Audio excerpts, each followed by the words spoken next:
La période froide s'installe progressivement dans le pays et vous le savez très bien, c'est la période pendant laquelle les affections respiratoires prennent de l'ampleur.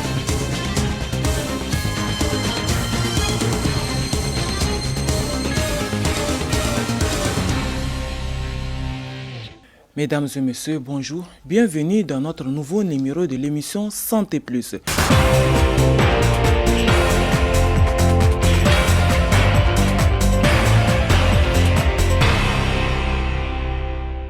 Le sujet d'aujourd'hui est axé sur les affections respiratoires.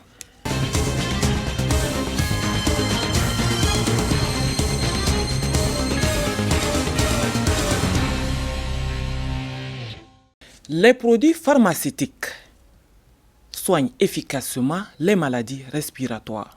Portons aussi un regard sur les plantes médicinales qui, elles aussi, jouent un rôle important dans le cadre de la prise en charge des maladies respiratoires. Pour répondre aux questions relatives à la prise en charge des maladies respiratoires à travers les plantes, nous avons invité dans ce plateau Dr Douma Soumana, maître de conférence, enseignant-chercheur, biologiste et phytothérapeute à l'université Abdou Moumouni de Niamey. Docteur, bonjour. Bonjour, madame. Et merci d'avoir accepté notre invitation. Merci. Docteur, quand est-ce parle-t-on des affections respiratoires? Merci, madame. Permettez-moi de vous remercier pour m'avoir invité sur votre plateau et précisément dans votre émission Santé Plus. Madame, les affections respiratoires, ce sont des maladies qui affectent le système respiratoire. Donc, c'est des affections qui touchent les poumons, les bronches, les pharynx et aussi les sinus. Quelles sont les affections respiratoires les plus courantes? Les affections les plus courantes, c'est vraiment la toux. Il y a deux sortes de toux. Il y a la toux sèche et la toux productive. Et vous avez également la pneumonie, ceux qui ont des problèmes d'infection pulmonaire. Vous avez également les bronchites chroniques. Et vous avez aussi l'asthme, la grippe ou le mal de gorge. Vous avez aussi le rhume et la congestion nasale. Et donc voilà les quelques affections qui sont très courantes qu'on observe pratiquement à cette période de froid. Avec l'installation progressive de la saison froide, et qui dit saison froide aussi parle de la saison pendant laquelle les affections respiratoires prennent de l'ampleur. Docteur, quelles sont les personnes les plus exposées? Et les personnes les plus exposées, naturellement, ce sont d'abord les enfants qui ont un âge inférieur à 5 ans. Ensuite, vous avez les personnes âgées qui ont dépassé la soixantaine, voire 65 ans, parce que simplement, le fonctionnement des poumons commence à diminuer. C'est-à-dire la qualité de fonctionnement des poumons commence à diminuer. Vous avez les personnes asthmatiques. Vous avez aussi des personnes qui fument. Vous avez aussi des personnes qui sont très allergiques à la poussière.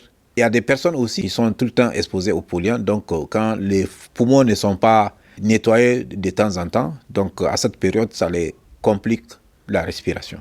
Docteur, parlez-nous de la prise en charge de ces affections respiratoires à travers les plantes médicinales.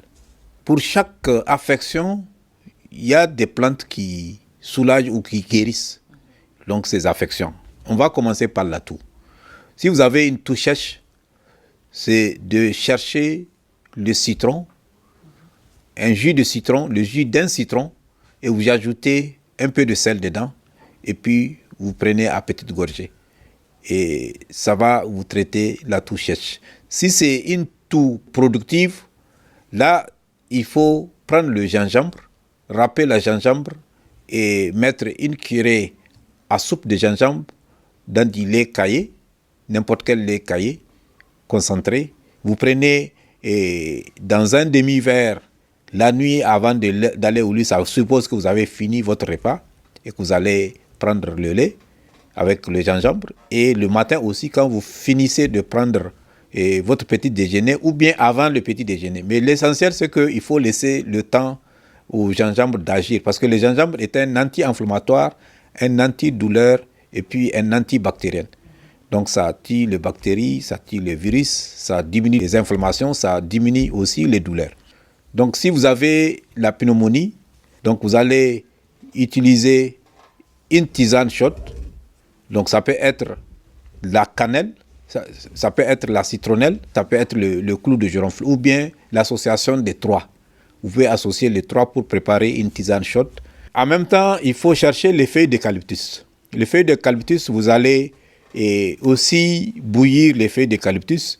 Vous allez faire un bain de vapeur, ça veut dire que vous avez respiré la vapeur pour que ça rentre dans vos poumons, ça ouvre les voies respiratoires et puis ça élimine les infections. Donc, vous allez éliminer donc, les virus, mais aussi vous allez ouvrir les voies respiratoires pour libérer la respiration. Donc, parallèlement, vous allez prendre une tisane anti-inflammatoire. Donc, je disais que vous pouvez prendre par exemple de la citronnelle que vous allez bouillir pendant 15 minutes.